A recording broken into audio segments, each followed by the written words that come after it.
Okay, so some rules going into making this tier list, but these 4 items are not being counted due to just how much they can vary, you know. Now for this video, I'm only really looking at items as if you were benefiting from them, because really every item is bad if the opponent gets it. So backfire items, like the poison mushroom, it's weird, but I'm going to be saying that I'm going to be judging it as if the opponent got it, not you. Mostly because I don't want to make an entire tier just for this item, because this is really the only item that exclusively backfires. Also, finally, I'm judging these basically on their ability to help you win, you know, either directly or indirectly. So yeah. All right, so now I'm gonna start off this tier, this don't even waste your time picking it up tier, with some healing items. Specifically, I'm going to do these 3. Basically, it takes a long time for them to fully have their benefit, especially the healing sprout and the healing field. And basically they're just really useless, honestly, especially in the casual environment where there's so many items, so many explosives and whatnot. It's not likely that the little amount of percent that they'll be able to heal you is, you know, decent. And also I'm putting the smoke ball here. I hate the smoke ball. I just hate the smoke ball, that's it. That's really all I have for the don't even waste your time picking these up, because most items honestly are helpful, at least a little bit, you know. I think I'm going to start off this tier with a ray gun. I don't know, man, it doesn't do any knockback, its combo potential is very small. Yeah, there's so much going on in a casual match that usually this utility is okay, but you could probably do something better. The Freezy. This is weird, but like, it's not like Pika Freeze. Pika Freeze is actually a really good move. This is not that great. It doesn't even freeze an opponent at low percent because you need them to have a little bit more percent in order to actually freeze them, so if you throw this at them at like 0%, it doesn't do anything. And its kill power is way lower than you'd hope for. Okay, so now I'm going to be putting a bunch of battering items. I think the lipstick is still pretty good, honestly, and having that, you know, flower on your head is nice, but it doesn't really do much. And when you throw it, there's a decent chance that they'll trip, but it's not that high, honestly. And overall, it's a good battering item, but it does leave a little bit desired, in my opinion. And similarly, the Killing Edge, it can be very powerful if you hit it at the right time. But I find that it's not very likely that you'll hit it at the right time. You know, timing is pretty big already, so yeah, I don't know, I just don't feel like it's too likely that you're going to be able to get it consistently on time. And when you don't get it on time, it's useless. The Beam Sword is the Goldilocks here. I think it's very average. It's like the most average battering item. I don't know, it still leaves a lot to be desired, honestly. It is still powerful, though. If you just keep swinging that bad boy, someone's probably going to get caught. It's not by any means a bad item, but you know. I put the Death Scythe above it because the added utility of an insta-kill can be helpful sometimes, especially on certain custom stages that don't allow you to die. But I feel like it's not going to be too often that you're actually landing this thing anyways. But the Fire Bar, I feel like, is similar to the Beam Sword, except it's just a little bit stronger, I found. Maybe these two are like interchangeable. I feel like this entire row, these 3 right here, could be in any order, honestly. And I think the Star Rod is a little bit better than the rest because it does semi-spike, which is a bad angle for the opponent if they're off stage. And there is a pretty low commitment projectile with it as well. Actually, I'm going to put the Metal Box here too. I've never found the Metal Box to be that helpful. It can be helpful in certain circumstances, but I don't know, man. If you get thrown off stage, it's going to weigh you down, literally.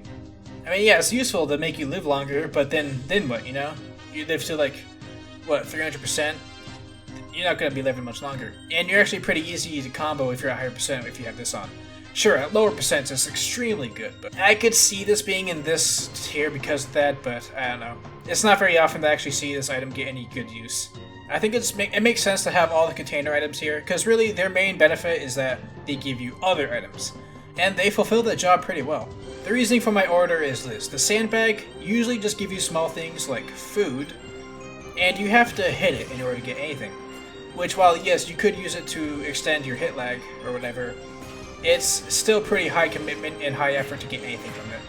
The grass only gives you 1 item, but it's pretty quick, and the 1 item you get is usually maybe something like this, but it could be something better, you know? The party ball does decent damage and it spawns a lot of items, but it's not amazing, and it could also backfire by spawning a bunch of bob-bombs, which could hurt you. The capsule has a chance to explode and be very powerful, but ultimately it's just a really versatile throwing item. The crate is similar. I think these two are also interchangeable, honestly. I like the crate a little bit more because because it's a lot stronger, but also I think if you throw it point blank at their shield, they'll be trapped in hit stun. You might be able to, I'm pretty sure you could follow up immediately. Maybe get a shield break or something. And these two are kind of same. They have a lot better mobility and they're pretty strong. Alright, for this tier, it's basically these are the items that I think are good, but either have a chance to backfire or are only good for certain characters or certain situations. And I think one of those situations is the fake final smash. It's good to use against your opponent, like, you know, throw a projectile or an item, make it blow up against your opponent. Or you can basically just do a pseudo kamikaze if you're at low percent. But it's honestly pretty hard to time that and hit it properly. It's a good way to get kills, but I don't think it's very frequent. Super Spicy Curry. You know, this isn't really the worst item, but I feel like some characters benefit a little bit more than others. On one hand, it's really good for shield pressure, and if you get someone caught in it, some characters have a really good combo out of it. But at the same time, I feel like it's really inconsistent in this game. And, you know, if you're walking around with this on and you happen to run into, like, a bomb or something that just spawns, well, I'm gonna put the Mr. Saturn here. Because the Mr. Saturn, you know, in the casual environment, you're gonna be shielding a lot, I feel. There's, you know, there's a lot of stuff going on. You might want to shield a bunch of things that are happening. Easy shield break. And in a casual environment, when you have a lot of potential shield break punishes, this is dangerous. And even then, just having this makes them not want to shield, which can also set them up for other bad things. So now the boomerang is an item I'm not good with. It's a powerful item, I think. If you're good at comboing with it, it's really good. I'm not. A lot of people aren't. It's one of those things, you know. And I find it really annoying when I throw it, but I don't want it, so you know I throw it to get rid of it. Then I want to pick up something else, but then it comes back, and I automatically pick it up. I think the X-Bomb is a good item, but you know the version of it that's actually in X and not the Smash logo is usually pretty useless, and you can SDI out of it if you're good enough, so I think these could be interchangeable. I think it's a lot easier to abuse the Super Scope, but I think they both have their benefits. The staff is better for larger stages, and like even up close it's pretty easy to, you know, spam, but it doesn't really do too much there. But, you know, if you're far, then it is extremely dangerous. And the Super Scope is very easy to spam. Like, if you keep tapping A, that's very, very good. And the charge shot is actually really good, too. I think it's a really good item. It does limit your mobility a little bit, unfortunately. I think it's among the best shooting items. Not the best. I have some more that I think are better, but yeah. Honestly, I feel like these three might be able to go to this tier, honestly, but in my experience, sometimes it's better to not have these. Some characters benefit greatly and get better combos from these items, especially the Bunny Hood or the Super Leaf, while other times it can mess up things in neutral, like your spacing on the ground or whatever. I'm mostly referring to the Bunny Hood with that. You know, you walk faster, so sometimes if you want to pick up an item, you might overshoot it, or you might walk just a little bit too far and fall into a pitfall or a motion sensor bomb. The Rocket Belt is really good for characters whose recoveries are awful. But sometimes, like, if you tap the up input, like to do an up air or whatever, it'll make you jump or, like, you know, keep floating or whatever, which is really annoying. And the Super Leaf gives some characters really good combos. You know, float cancel is just like Peach, but I suck at those, honestly. So I'm not able to really vouch on its true potential. I could easily see this being in this tier, but I'm not sure. Okay, the Blast Box. This is a weird item. It's pretty neutral. It's not likely that you'll be able to use it effectively, you know? You need to have either keep hitting it a bunch then run away, or have a fire type projectile and, you know, use it from a distance. More often than not, I feel like this item either affects everyone or no one, you know? While we're on the topic of items that backfire, I'm gonna be getting the rest of the backfire items I feel like should be here. Okay, so the Gooey Bomb obviously backfires in the sense that the person can stick it to you, you know? And I feel like that happens frequently. I don't know, it's if you know the timing, you can air dodge through it every time. And while you can technically punish that air dodge, The green shell is really similar, honestly. It's a lot stronger than you think it is. But at the same time, if you throw it at someone, or throw it like at a bomb or anything, like anything with a hitbox, it'll knock right back at you, and, well, you're screwed too. Now these two are very similar. I think they're interchangeable, honestly. But basically, they don't discriminate. So you might have a kill combo idea in mind by putting the superstar in the center or the bumper off stage, but then the opponent can turn the tides and then those items will hurt you. Similar to the beetle, actually. The beetle's really good, it gets very early kills, basically guaranteed at like 30% or whatever. But if it hits any type of hitbox at all, it's gonna go right back at you. I'm gonna put the super scope here. I'm not sure. It's a good item. You know, it's a really good shooting item. Very easy to spam, very powerful, very hard to deal with, but The PAL block is really good, honestly. Very easy to get, KOs just from anywhere, really. If your opponent's on the stage, just give it a tap. Give it a love tap and they're off to the heavens. It's even better if you know how to combo off of it. You can throw it from the air, and as the opponent is rising, you can hit him with like an up air or whatever. The potential downside is that if you have something on the stage that you want to keep there, like a motion sensor bomb or whatever, this will blow it up. So the rocket, the Hakotate bomb, I believe it's pronounced, it's really powerful. The rising hitboxes, I feel like KO opponents a lot more than I feel like it should. I'm pretty sure you can SDI out of it, but I found that sometimes that just doesn't work. And that in and of itself is usually a 0% KO, so. And the falling hitbox and the explosion are very powerful, and the explosion is very big, so if you set this off somewhere, you can basically scare the opponent from going to that part of the stage. And if they're not scared or forgot about it going up, then, well, they might be in for a nasty surprise. Alright, I call the Orc Club the noob killer. The super armor on this smash attack is broken. I think the counterplay is pretty easy. It does have some big end lag, so you can just, dodge the tornado thing and just grab him. But you could also use the super armor to power through a bunch of strong things, like any items that they might want to throw or whatever.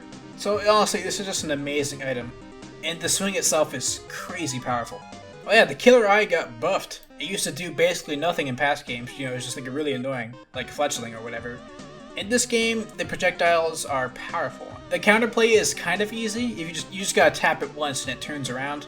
But if you place this far away from the stage, like in a corner or whatever, you can get stage control just like that. I like the Rage Blaster. It's not too likely you'll always be at high percents in a casual match, but when you are, this thing is strong as hell.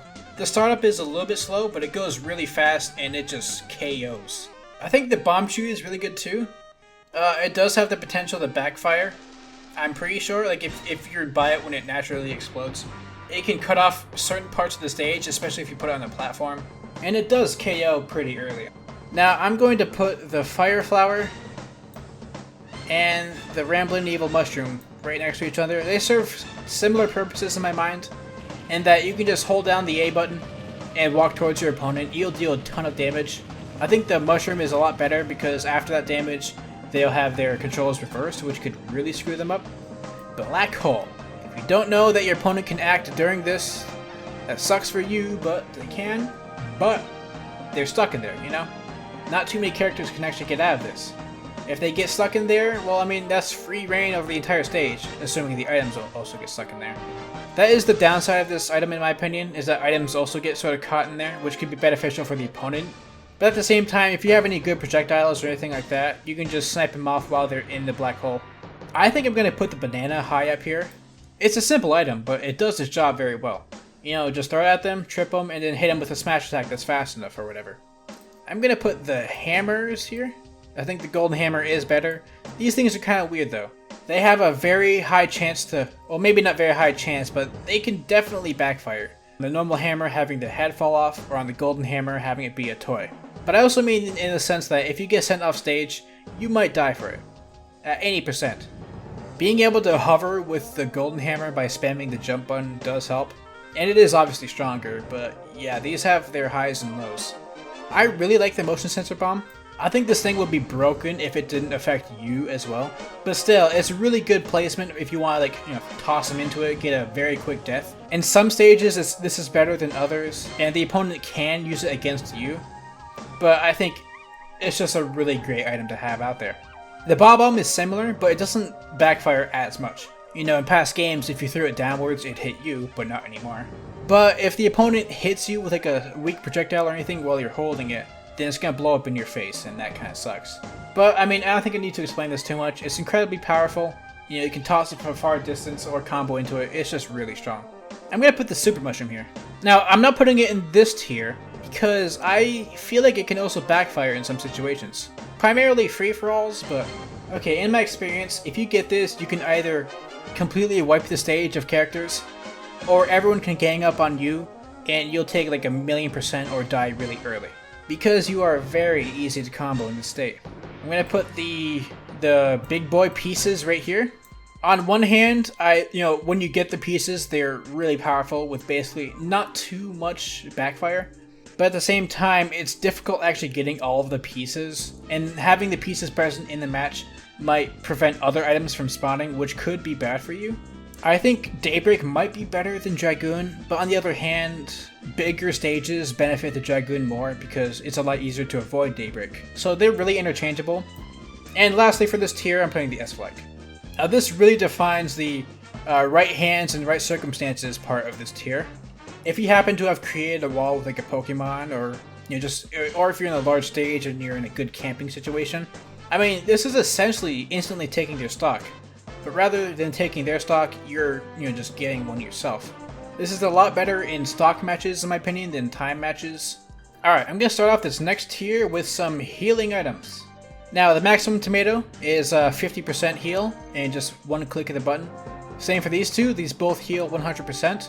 The downside of the fairy bottle is that you have to be over 100% for it to work, which might not be common in a casual match. And if you throw it at your opponent when they're over 100%, they get healed, which could suck. But if they're not over 100%, this could be a combo item too. I just think the heart container is the best healing item because, just tap one button, heal 100%. Now I'm going to put the poison mushroom here. Again, assuming that your opponent gets this. Being small makes you harder to hit, sure, but if you get hit by basically anything, you're dead instantly. And also, let's say an item that's good spawns from across the stage. Who do you think is going to get it first? The little guy or the big guy? Alright, I'm going to put the warp star here as well. It's a really good item, honestly. Like, it's hard to counterplay it. If you hold up on the analog stick when you're in the air, yeah, you could also delay your descent, making it harder to spot dodge or air dodge. And you can't shield this either, so those are really your only options. So by picking this up, if you're anywhere close to your opponent, you're forcing them into this rock, paper, scissors game. And it is crazy strong if it hits, and if it doesn't, it's not likely you'll be punished. Next up, I'm going to put the hothead here. This is one of those items where if you have a flammable item, or, flame moves or whatever, you can power this thing up to basically insta-kill anyone. And the fact that it doesn't disappear when it goes off stage now, it just keeps bouncing back and forth across the stage, that's just broken. The real downside is that if your opponent happens to have a reflector and you don't, then you're royally screwed. But I think despite that risk, the reward of having this thing out there, even if it's not supercharged, is just really nice. There's no reason not to have it. The same thing is with the lightning. There is risk in making your opponents big or making you small, but at the same time, you can make everyone small instantly. There's not as much precision with this one. So yeah, the same benefits as this one, except a lot easier to actually get it in that position. Even if there is potential for backfire, it's not that common. Back shield? There's no reason not to have it. It doesn't really deter you in any way. It protects you entirely from things behind you. Screw attack? Some characters may not benefit from this, maybe, but I feel like just about everyone can benefit from having a combo directly from their jump. Just to remind you, jumping is pretty damn fast in this game. Just the threat of being able to jump out of any circumstances, especially after Gamer's latest video. Unaira. If you manage to get this out there, without hitting it yourself, and making it so only the opponent gets hurt by this, in past games you could attack this and get rid of it, but you can't really do that in this game. It's large, it's strong, you can't really deal with it, you're basically controlling an entire part of the stage with this item. The Deku Nut goes through shields, it stuns at low percents, which could very easily lead to a KO, and at higher percents it will kill them itself actually. Like I said, it goes through shields, that is nuts. The downside is that it's a little bit hard to land if you're not throwing it at the ground. Like if you're just throwing it in the air, it's pretty difficult to actually get full use out of it. But it's still a really good item. If you're holding it for too long, it will blow up in your hand, which kind of sucks, but and what can you do? I'm gonna put the banana gun here too because it's crazy powerful. That projectile moves slow, but it is crazy strong. I have no idea how it gets that strong. And then after that, you get a banana. Similarly is the drill. Honestly, I feel like I get kills with the drill itself way too often. I know you can SDI out of it. You won't get carried from to the blast zone every time, but I don't know, I feel like at mid to high percents, they always end up doing that. Myself included, like I try to mash my way out of there, SDI as crazy as I can, and I just get caught in it and die. Maybe there's something I'm missing, maybe a change from Smash 4, because that was how you could survive it in Smash 4, but I guess not anymore. And then after this, you get the handle itself, which is crazy strong as well. Easy to lose it, but it's still really strong. And if you don't feel like actually shooting it, you can shoot it into a wall, and it's just a really active hitbox that, while it can hurt you when it explodes, can also edgeguard someone. The bullet bill is crazy strong. It can be reflected, and you might ST if you use it too close to the blast zone, sure. But just don't do that. If you shoot it into the ground, it does like 70% and kills crazy early. I'm pretty sure it goes through shields. Just shooting it normally also kills crazy early. And if you're at low percent, you could use it to combo. And speaking of comboing, home run bat. Now this thing is just way too strong, okay? If you throw it, it's really strong. Combine that with Aizeque, then it's just going to be doing a lot of damage, a lot of shield pressure, all that stuff. And the swing itself is obviously extraordinarily strong. There's a whole minigame based off of it. With the added benefit that they added in this game, where it swings quicker if a projectile is near it. In a casual match, you could use this to basically negate projectiles and also have a huge threat of just instantly killing the opponent or breaking their shield. Of course, if they manage to parry this against you, you do have to quit the game and you can't play it again for another week because you got swagged on. But it's worth the risk. Alright, let's put some sports ball in here. Soccer ball and beast ball, they're very good. The soccer ball, if you see it, always try to hit it. It can be pretty difficult to time it and aim it properly with certain moves, but if it hits hard. And if it happens to be in between you and an opponent you're hitting, it could either break their shield if you hit their shield, or it could just add on like 20% and maybe even kill them. And the beast ball, there is pretty easy counterplay. It's pretty easy to shield or air dodge catch it. But the fact of the matter is, you can use this from anywhere. If you have this item, might as well give it a toss. Maybe your opponent might be distracted, especially in free-for-all. And if you're up close, if you hit them with it at all, like hit their shield, you could combo off of that because that's just added shield pressure. And if you actually hit them with it, that's still a combo. Speaking of combos though, the beehive takes no skill to use, or at least initially. Just gotta throw it at the ground and then the bees go after someone. And if they've gone after someone, either their recovery will be completely stifled by the mini hits, or you can use it to combo them. You know, maybe grab them, throw them, they'll get hit by the bees, and then while they're in that hit stun, you could just hit them with something else and so on and so forth. If you can get these on your opponent, always do it. Just always do it. It's hard to get the most benefit out of them, and some characters can do it better than others. But really, it's at least going to annoy them. And, you know, prevent them from picking up items or whatever, so yeah. Speaking of no skill... Oops. I put the blue shell and Boss Galaga. You might be pretty confused as to why these are so high. They're not particularly strong. But the fact of the matter is, it takes a single button press, and these things are already doing extremely well. It's easy to destroy this and fairly easy to dodge this. But if these actually hit, that can be very dangerous for your opponent. And even if they don't hit it, you did nothing to get these out there. At the very least, you're doing nothing in order to get a huge threat against your opponent. So yeah, always grab these and throw these if you can. Super Bomb. It was buffed in this game because now it no longer hurts you if you're the one who throws it. Which basically means it's magic burst, but while not as strong, you're free to act during it. It does go through shield too, so if you toss it downwards, nearby anything, or by the ledge, and you're decent at follow-ups, or if they're right next to you, then you can KO after it. And finally, for this tier, the timer. You see, timer combos are a pretty big thing, and the reason why I'm not usually a huge fan on them is because even the craziest combos with the timer are extremely easy, because it's a timer combo. Your opponent moves slow. You can hit him with literally anything. Unless you use this when you're in a bad position, there's no reason your opponent shouldn't die. And yes, the backfire effects are pretty bad, but unless you get the one that backfires only you, there's no real bad thing, you know? If everyone gets slowed down, then hey, it's just a slideshow for a little bit. Slow down your opponent, don't get japed by them, and then kill them. It's easy. Actually, I forgot to put one item down. It was this one. My bad. I think this one is a good item. It does take a while to actually go off. You know, it's crazy big, crazy strong. It can hit from under the ledge, hit shields, all that stuff. It is pretty easy to air dodge as well. And it does have a little bit of startup time, but, you know.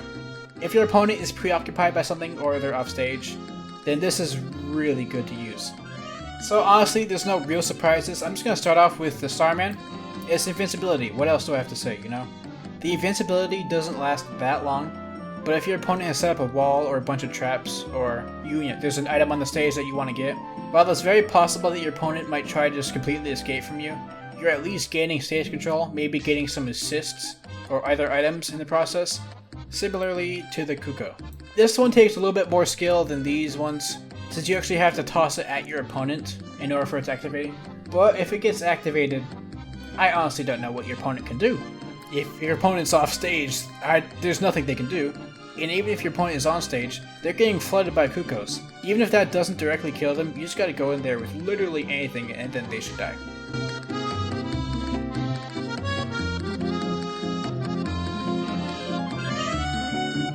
Next up is the Gust Jar. I think everyone knows just how horrible this is to deal with. If your opponent is spamming this, then you have absolutely no choice but to try and shield it. If you have a projectile, that is going to help, I guess. This thing blows away items. It stays out for a while, so usually your shield won't be big enough to shield the whole thing. And if you get blown with it once, most characters won't be able to recover from that. Now I'm going to put the Franklin badge up here. The reason being, it completely, or at least very much mostly, invalidates basically half of these items. If you have the Franklin badge on, it is a rite of passage in a casual match. You are a foe to be reckoned with, a fierce, massive destruction. And the worst part is it's usually not easy to tell if an opponent has this on. Basically, if you have this on, you gain so much power in the casual environment that it's just insane. It's like this, honestly, except it lasts a little bit longer, so I think it's a little bit better in that sense. Actually, it lasts a lot longer than this. And you guys see this stupid ass pitfall sitting down here? Yeah, I think that's the best item in the game. Okay, hear me out. If you put this thing in the ground, it's gonna stay there until we all die, until we go to the next game maybe. That thing stays in the ground forever and you can't see it. And if you don't use it in the ground, you throw them at the air, their opponent's gonna get spiked. It can be very good for edge guards, very good to lead to other moves, but let's say, hey, they are on the ground shielding, or, you know, they're just moving and they didn't remember that you put it somewhere. Then they get buried for a long time. And in my experience, a lot of characters have an easy 0 to death after this move. The opponent is buried for a while. It deals like 20-ish%, maybe 18 if they just get buried by it normally. It goes through shield, and I don't know, this is just the perfect trap item. The worst point of it is that it doesn't do too much in the air. You have to have some skill to follow up after the spike. But really, it has utility in every circumstance. If your opponent has a reflector on, just toss it to the ground. It'll bury them normally. If you Z-drop it onto their shield or whatever, they're buried, hey, they're dead. Maybe some personal bias, obviously, that's bound to happen. I mean, there's just so many items, so many different uses, there's bound to be some bias here. But I truly think that this item, based on versatility and use alone, is just so goddamn good. Like, I know it isn't as good for every character, like if Sheik buries an opponent, what the hell is she gonna do, you know? But the thing is, everyone can get some kind of decent punish sometimes with other items on. So let's say you bury them, and then you have like this on you as well, or nearby. Well, you know where that's going. Or let's say you bury them and you have this, or you bury them and you have this, bury them, you have any of these. So yeah, that's the whole tier list. I'd be willing to mix up some of these things, but ultimately this is what I think the ranking is for both casual 1v1 and casual free-for-all. I've never actually really seen casual doubles, which might actually be pretty cool, but I'm assuming most of these will apply to those as well. Let me know down in the comments what you think about these placements, any items you think are more or less broken than what I said. Be sure to tell me exactly how wrong I am so I could delete your comment out of spite. And yeah, thanks for watching. I made the tier list template myself, and I know the cropping isn't perfect, but hey, what are you gonna do? The link to this is in the description. Go nuts. Stay casual, and I'll see y'all later.